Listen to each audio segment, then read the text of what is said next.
지금은 단 한 방울의 석유라도 더 확보하고 안정적인 공급선을 개척하는 노력이 어느 때보다 절실합니다.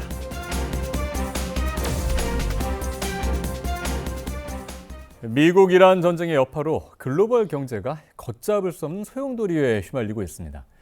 수출 전선과 또 산업 전반에 미칠 파장 또한 예사롭지 않죠. 오늘 자세한 내용 홍성욱 산업연구원 산업경제데이터 분석실장과 함께 자세히 알아보겠습니다. 안녕하십니까? 네, 안녕하세요.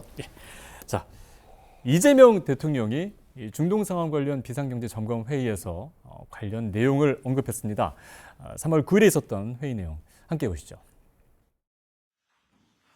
중동 지역 위기가 심화되면서 대내외 경제 환경의 불확실성이 크게 확대되고 있습니다. 특히 글로벌 무역과 중동 에너지 수입 의존도가 높은 우리 경제에 상당한 부담 요인으로 작용하고 있습니다. 향후의 전개 양상을 예단하기 어려운 만큼 정부는 최악의 상황까지 염두에 두고 비상한 각오로 선제적 대응책을 마련해야 되겠습니다. 이번 중동 지역 위기가 장기화될 경우에 실물 경제에 미치는 파장이 클 수 있으므로 전방위적인 수단을 통해 철저하고 치밀하게 대비해 주시기 바랍니다. 위기는 언제나 힘들고 어려운 서민들에게 더 큰 어려움을 가중시킵니다. 우리 국민들께서 겪는 일시적인 고통이 최소화될 수 있도록 최선을 다해 주시기 바랍니다. 네, 자, 박사님, 2월 28일에 미국과 이스라엘의 공습으로 이제 시작이 됐는데 거의 한 달이 다 되고 있습니다. 네. 유가가 굉장히 많이 흔들리고 있는데요. 조금 전에 가격을 확인해 보니까 한국이 많이 사용하는 두바이유 현물 가격이 158달러 배럴당, 그리고 선물 가격이 134달러입니다. 지금 글로벌 경제가 직면한 가장 큰 문제, 위기 무엇이라고 보십니까? 네. 지금 말씀해 주신 것처럼 지금 글로벌 경제는 지정학적 리스크가 다시 핵심 변수로 부상한 상황이라고 말씀드릴 수 있겠는데요. 네. 특히 이번 미국과 이란의 충돌은 이제 단순한 지역 분쟁이 아니라 에너지 공급망을 직접 흔든다는 점에서 위험성이 크다고 판단됩니다. 말씀하신 것처럼 이제 상황이 장기화 조짐을 보이면서 이제 글로벌 경제가 직면한 가장 큰 위협은 결국 국제유가 상승을 통한 물가 상승이죠. 즉 인플레이션 우려의 확산이라고 말씀드릴 수 있겠는데요. 예. 아시다시피 이제 코로나19 이후 안정되던 이제 물가가 다시 이제 올라가면서 성장이 둔화된다거나 이제 성장이 둔화되는 동시에 이제 물가가 오르는 이제 스태그플레이션 상황이 우려되고 있는 상황이라고 말씀드릴 수 있겠습니다. 아, 그렇군요. 그러니까 물가도 올라가고 성장도 둔화되는 스태그플레이션이 지금 전 세계 글로벌 경제에 지금 직면한 가장 큰 위기다 이런 말씀을 해주셨는데 네. 지금 호르무즈 해협이 이란이 봉쇄를 했고 주말간 또 큰 변화가 있었습니다. 트럼프 대통령이 이곳 미군 점진 쪽으로 철수를 할 테니 이용하는 나라들이 알아서 그쪽 해라라는 이야기를 했고요. 또 일본은 이란과 협상을 진행하고 있다 이런 얘기가 나오고 그걸 보고 또 한국 정부도 뭐 이란과 한다. 굉장히 급박하게 돌아가고 있는데요. 지금 한국뿐만 아니라 국내에서의 느끼는 그런 긴장도는 어느 정도라고 볼 수 있을까요? 말씀해 주신 것처럼 이제 호르무즈 해협은 이제 전 세계 원유 해상 물동량의 한 20% 정도가 지나가는 이제 핵심 통로인데요. 네. 현재는 이제 완전 봉쇄라기보다는 군사적 긴장으로 인해서 사실상 이제 부분 마비 상태라고 보는 게 맞는 것 같습니다. 그렇죠. 예. 선박 통행이 이제 크게 이제 줄어든 것 자체가 이미 이제 시장에서는 이제 공급 차질이 현실화되고 있다라는 신호로 받아들여지고 있다고 판단되고 있습니다.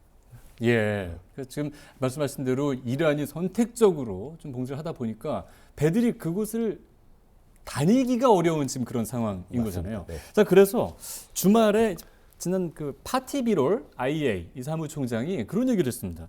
전쟁이 끝나고 해협이 다시 열려도 이 손상된 석유 가스전에 복구를 하는 데만 6개월 이상 걸릴 것이다. 이런 이야기를 했거든요.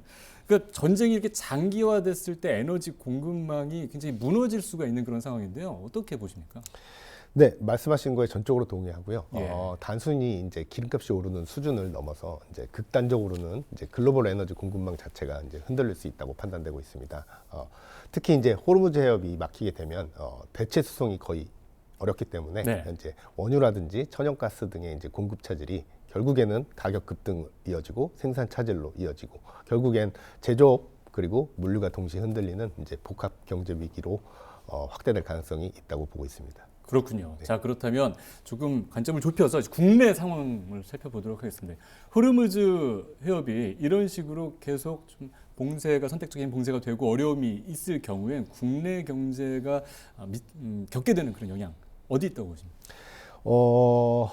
여러 가지 면에서 우선 찾아볼 수가 있겠는데 우선 첫 번째로 말씀드리고 싶은 거는 이제 최근 이제 중동 국가들의 이제 산업 다각화 정책이라든지 인프라 투자 확대로 이제 한국의 대중동 교육이 기존의 이제 에너지 중심의 이제 교육에서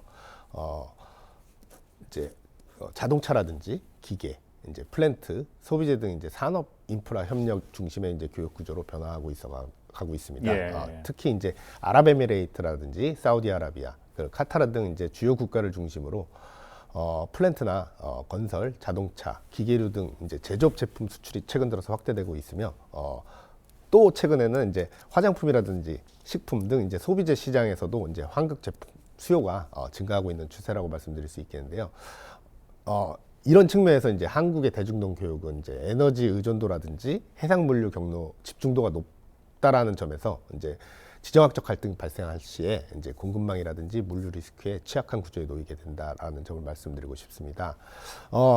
그럼에도 불구하고 이제 기업 측면에서는 이제 우리나라의 대중동 수출 비중이 전체 수출에서 한 2에서 3% 정도 수준이라는 점에서 예. 직접적인 타격은 생각보다 크지 않을 수 있겠다라고 말씀을 드릴 수 있겠는데요. 하지만 이제 중요한 건 이제 간접 영향이라고 판단이 됩니다. 한국은 원유 수입의 70% 이상을 이제 중동에 의존하고 있고 그 대부분이 이제 호르무즈 해협을 통과하기 때문에 에너지 가격 상승 및 이제 수급 차질로 인한 이제 제조원가죠. 제조원가 상승이 결국에는 경제 전반의 물가 상승과 경기 부담으로 연결될 가능성이 큰 상황으로 보고 있습니다. 특히 이제 국민 생활 측면에서는 이제 기름값이라든지 전기요금, 물류비 등이 이제 직접적으로 상승하게 되면서 이제 생활 물가가 직접적으로 상승하는 상황으로 내몰릴 것으로 보이고 있습니다. 네, 간접적인 영향을 많이 줄 것이다 이런 말씀을 해주셨는데요. 산업연구원이 보고서를 낸 분석을 보면 유가가 10% 오를 때 생산 제조업체들의 생산 원가가 0.7% 생산 비용이 0.7% 이상 상승한다라는 것이 이제 내용입니다. 한국 업계들 특히 이제 자동차나 석유화학 이런 부분들이 좀 피해가 클 것 같은데요. 네. 어느 정도 영향이 있을까요? 유가 상승은 전반적으로 모든 산업에 이제 영향을 미치겠지만 이제 특히 이제 에너지 의존도가 높은 산업들이 큰 타격을 받을 것으로 예상이 되고 있습니다. 예를 들어 저희 분석에 따르면은 이제 유가가 10% 정도 상승하게 되면 말씀해주신 것처럼 이제 석유 제품 같은 경우는 비용이 6.3% 정도. 그리고 화학 제품 같은 경우는 한 1.6% 정도 생산 비용이 증가할 것으로 보고 있는데요. 예. 자동차나 조선 등 이제 우리 주력 산업들도 이제 간접적으로 그 영향을 받기 때문에 전쟁이 이제 장기화된다면 결국 제조업 전반의 수익성 악화로 이어질 수 있다고 판단하고 있습니다. 네, 그 제조업 전체는 0.7% 이상이지만 말씀하신 석유화학 같은 경우는 10%가 오르면 6.3%나 네, 영향을 받게 맞습니다. 되는군요. 네.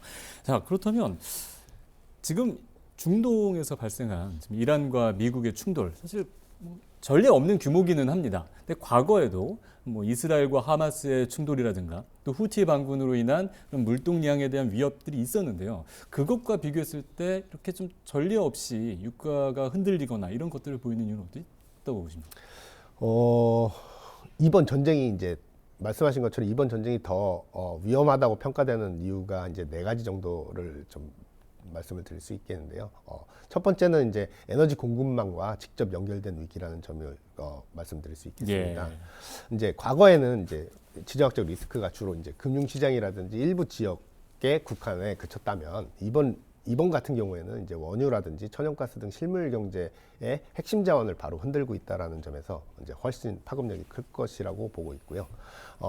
두 번째는 서두에서도 또 말씀을 드렸지만 호르무즈 해협이라는 대체 불가능한 병목 지점이 위협받고 있다는 점을 꼽을 수 있겠는데요. 예. 이 해협이 전 세계에서 이제 원유 해상 물동량의 20% 정도가 통과되는데 이제 여기가 막히면 이제 우회가 거의 불가능하기 때문에 단기간에 그래서 단기간에 이제 글로벌 에너지 공급 충격으로 이어질 가능성이 매우 높은 상황이라고 말씀드릴 수 있겠고요. 세 번째는 이제 확전 가능성이 이제 매우 높다라는 점입니다. 예. 이란이 지금 최근에 주변 중동 국가들까지 이제 대응 범위를 넓히고 있어서 이제 단순한 이제 미국과 이란의 이스라엘과 이란의 양국 충돌이 아니고 중동 전체로 확산될 수 있는 구조라는 점에서 좀 위험 요인이라고 꼽을 수가 있겠고요. 예. 이제 마지막으로 이제 현재 글로벌 경제가 이미 고금리 저성장 상황에 직면해 있기 때문에 이런 충격이 들어오게 되면은 과거보다 훨씬 더 경제에 큰 부담을 줄 수 있다는 점이 들 수 있겠습니다.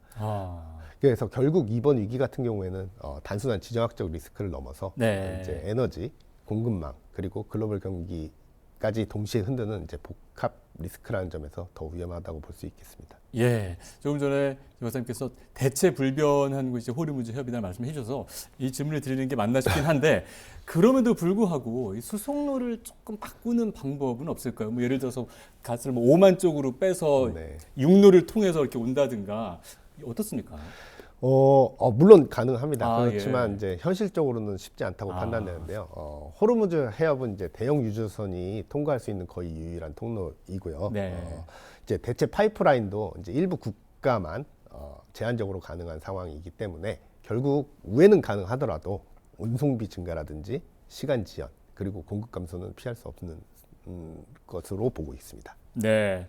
자, 이렇게 지금 굉장히 흔들리고 있는 상황 속에서 유가가 치솟고 있었죠. 그래서 정부가 중국의 석유 최고 가격제를 시행했습니다. 대통령이 이와 관련해서 발언을 했는데요. 한번 보시죠. 중동 상황으로 급등했던 기름값이 석유 최고 가격제 시행 후에 다소 안정되고 있습니다. 국민들께서 최고 가격제 시행 효과를 보다 충분히 체감하실 수 있도록 현장 점검 강화 등 가용 수단을 총동원해 주시기 바랍니다. 중동 상황이 당초 예상을 뛰어넘는 방향으로 확대되고 있습니다. 현재와 같은 양상이라면 잠시 진정됐던 석유 가격이 다시 불안정해지고 민생 전반에 가해질 충격도 커지게 될 것 같습니다. 이제는 상황 장기화를 전제로 최악의 시나리오까지 염두에 둔 대책을 마련해야 되겠습니다. 어려운 시기지만 우리는 위기를 기회로 만들 충분한 역량이 있습니다. 정부는 어떤 상황에서도 우리 국민들의 삶이 흔들리지 않도록 모든 수단을 동원해서 선제적으로 또 기민하게 대처하겠습니다. 네. 자, 이재명 대통령의 발언을 보셨는데 석유 최고 가격제가 한 30년 정도 만에 시행이 된 겁니다. 네. 갑자기 급등을 했기 때문에 정부가 이런 제도를 시행을 했는데 이런 정도로 굉장히 상황이 안 좋았던 건가요? 필요성이 어느 정도라고 보셨습니까? 제 개인적인 생각으로는요. 정부가 시의적절한 대응을 하고 있다고 판단됩니다. 지금 그렇게 판단하게 된 근거는 이제 지금 상황은요, 단순한 시장 문제가 아니고 네. 국가 경제 안정의 문제로 봐야 되기 때문이라고 말씀드릴 수 있겠는데요. 실질적으로 말씀 주셨다시피 갑자기 유가가 급등한 상황에 놓였는데 이제 유가 상승분이 그대로 이제 시장에 반영이 되면서 이제 갑자기 휘발유 가격이 급등한 상황에 놓였지 네. 않습니까? 거의 2,000원 가까이 올라갔죠. 그렇죠. 예. 이제 그런 상황이 이제 결국에는 물가라든지 서민 부담으로 급격히 커질 수 있는 상황에 놓이기 때문에 이제 정부가 할 수 있는 조치 중에서 우선 가장 지금 말씀하신 것처럼 가장 엄격한 수단일 수도 있겠는데요. 이제 가격 안정 장치를 통해서 이제 시장 과열이라든지 이제 투기적 상승을 억제할 필요가 있다라고 저는 판단하고 있기 때문에 정부의 지금의 조치는 적절한 조치지 않을까라고 저는 판단하고 있습니다. 네, 일단 지금 글로벌 유가도 사실 계속 오르고 있어서 다시 석유 최고 가격제에 대해서 가격을 또 예약했다는 얘기가 사실 나왔는데요. 네. 그 부분을 좀 지켜볼 필요가 있을 것 같고요. 자, 그리고 사실 중동 문제로 좀 돌아가 보겠습니다. 사실 중동에서 뭐 사우디라든가 카타르, 아랍에미리트 이런 나라들이 기존의 석유 이후에 산업을 준비하는 가운데 관광이라든가 스포츠 여러 가지 해외 투자를 많이 적극적으로 했습니다. 근데 이번 사태로 지금 반응은 안 하고 있지만 계속 좀 미사일을 맞고 있거든요. 네. 그러다 보면 앞으로 그 나라에 대한 투자라든가 이런 부분에 대해서 정말 해도 되나라는 궁금이 있을 것 같은데 한국도 중동 100조 프로젝트를 추진하겠다라고 이제 이야기를 했습니다. 네. 이게 앞으로 어떤 영향을 미칠까요? 우선 단기적으로는 네. 당연히 전쟁이 상황이 이어지고 있기 때문에 일부 지연 가능성은 충분히 있다고 보고 있습니다. 그러나 이제 스마트 시티라든지 이제 AI 데이터 센터 같은 이제 대규모 투자죠. 대규모 투자가 대형 프로젝트 같은 경우는 이제 정치라든지 안보 상황에 이제 크게 영향을 받을 수밖에 없는데요. 이제 그런 대규모 투자가 단시일 만에 끝나는 게 아니고 계속 이어지기 때문에 중동 국가들의 이제 말씀하신 것처럼 중동 국가들의 이제 산업 다각화 정책이라는 자체는 유지되고 계속 중장기적으로 이어질 것으로 보고 있기 때문에 완전 중단이라기보다는 이제 지연 가능성이 더 크다라고 저는 판단하고 있습니다. 네, 그러니까 어느 정도 리스크는 있을 수 있겠지만 국내 기업 입장에서는 계속해서 투자를 하는 것이 네. 옳은 방향이다. 이렇게 보고 계시나요? 네, 이후에도 이제 전쟁 상황이 마무리되고 이제 재건 그렇죠. 활동 같은 예, 게 예. 있을 테니까 그럴 때 재빨리 대응을 할 필요도 있다라고 저는 판단하고 있습니다. 네, 위기는 기회다. 이런 말씀 해주셨습니다. 자, 정부의 비축유 방출 소식도 있었고요. 유가 안정을 위해서 석유 최고 가격제도 시행이 됐고 이런 부분들 여러 가지 미치는 부분들이 많이 있지만 또 기업들과 가게 입장에서 이런 부분들을 대비해야 될 것 같습니다. 어떤 식으로 준비를 해야 될까요? 마지막으로 말씀해 주시죠. 네, 우선 가장 중요한 거는 에너지 가격 상승에 대한 선제 대응이라고 말씀드릴 수 있겠는데요. 예. 기업은 이제 원자재 조달 다변화라든지 이제 비용 구조의 점검 그리고 재고 확보 등에 대한 전략이 필요할 것으로 보이고요.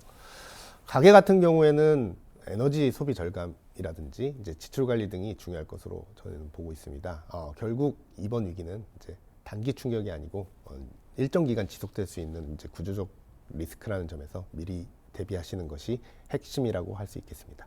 예, 그러니까 어려움을 좀 가게나 기업들도 리스크를 좀 해지도 하면서 네. 리스크에 대비하는 것이 중요하다. 그런 말씀 잘 들었습니다. 지금까지 홍성욱 산업연구원 산업경제데이터 분석실장과 함께 이야기 나눴습니다. 오늘 말씀 고맙습니다. 네, 감사합니다.